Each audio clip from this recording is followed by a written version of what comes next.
Hello mga kaibigan, good day and welcome back po sa aking channel. Eto ngayon ang mga itik, mga pangkarne po to, backyard itik. Etong mga pakain sa itik at sa bibi. Darak, walang budget sa feeds. Darak na muna.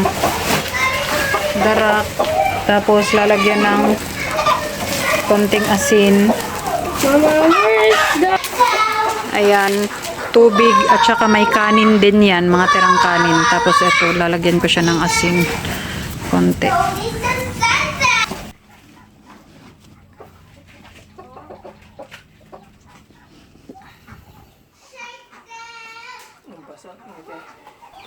Sa Bisaya po ito yung tinatawag na tahok. Pagpatungin pa tayo. O ganito na to. Ay oo, pagpatungin pala.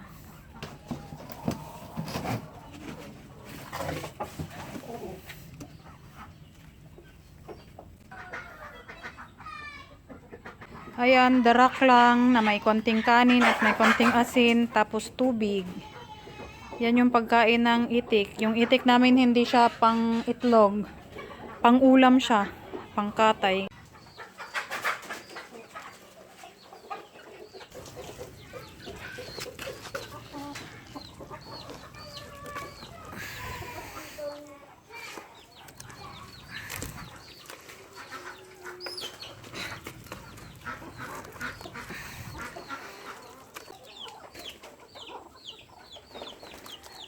My baby boy is feeding the ducks today.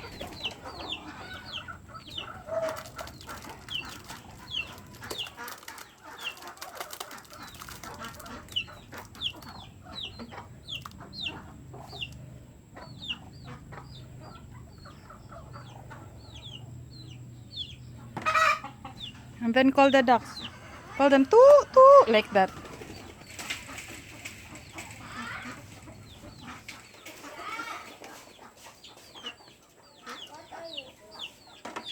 Just feeding the ducks.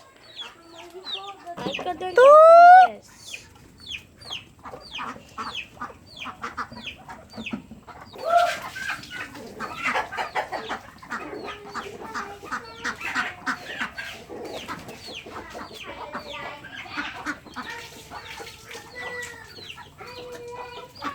Masanay sila sa darak at saka sa kanin.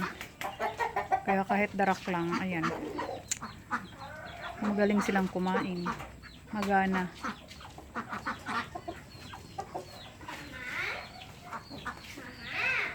Pang-ulam tong mga to. Backyard. Ito ang aming backyard itik. Ito mga bagong pisa na Red Rhode Island. Dadalawa. Pa isa-isa lang kasi ang itlog kasi isa lang yung inahin namin. Pero a little one shall become 1,000. So ganito din nag-umpisa yung aming mga manok. Nag-umpisa sa dalawa. Manok na native, nag-umpisa sa dalawa. Ngayon dumami na. Ito mga kinulong ko sila, mga baby pa kasi.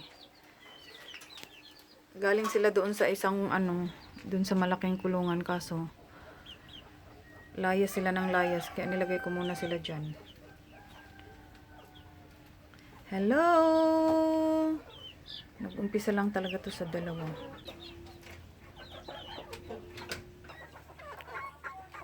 Kaya maganda din talaga may mga alaga. Kasi sa panahon ng kagipitan, meron kang mauulam. At least bigas na lang yung mo. Meron pa kaming stock na bigas mula sa inani namin. Kaya libre talaga. Thank you God. So, ayan. Ang liliit pa nila noon. Ngayon, ang lalaki na Yung inahin namin nangingitlog na din. So, dadami pa talaga to. Mga pang-ulam to. Ang sarap ng sabaw nila. Actually, itong pag-aalaga ng ng mga manok, para talaga siyang din, therapy. Kasi pag bored ka, ayan, magpakain ka ng mga manok. di ba? Ang saya-sayang tingnan.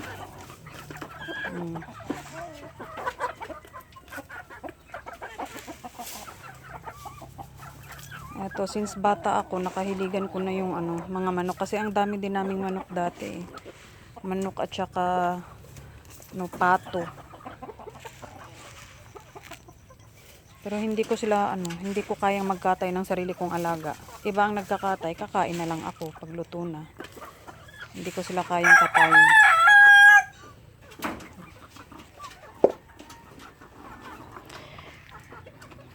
Kaya ito yung ano ko. Kaya maganda din talaga pag may mga may mga alaga ka kasi nalilibre ka na sa ulam, may therapy ka pa. Yan.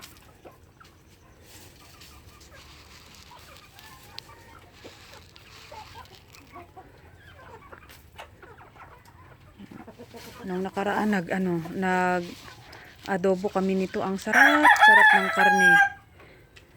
Tapos yung sabaw masarap din. Iba talaga ang native kaysa sa yung mga 45 days.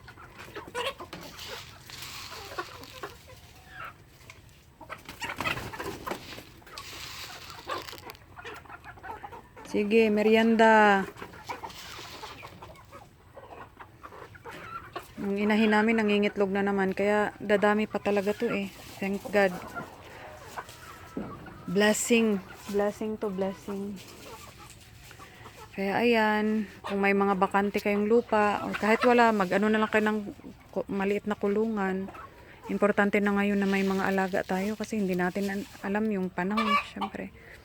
Maano din para may sariling pagkain at saka alam mo din yung kinakain mong karne kasi nga sarili mong alaga. Maganda na ngayon na ikaw na mismo ang magpalaki ng kakainin mo, ikaw na mismo magtanim ng kakainin mo, kung may lupa lang talaga no? So ayan po, thank you for watching. God bless po sa ating lahat. Pag may ginagawa talaga, may i-bless si Lord. Pag may inumpisahan ka, may tatapusin. Ganyan. Pag may inalagaan, meron talagang babalik sa'yo.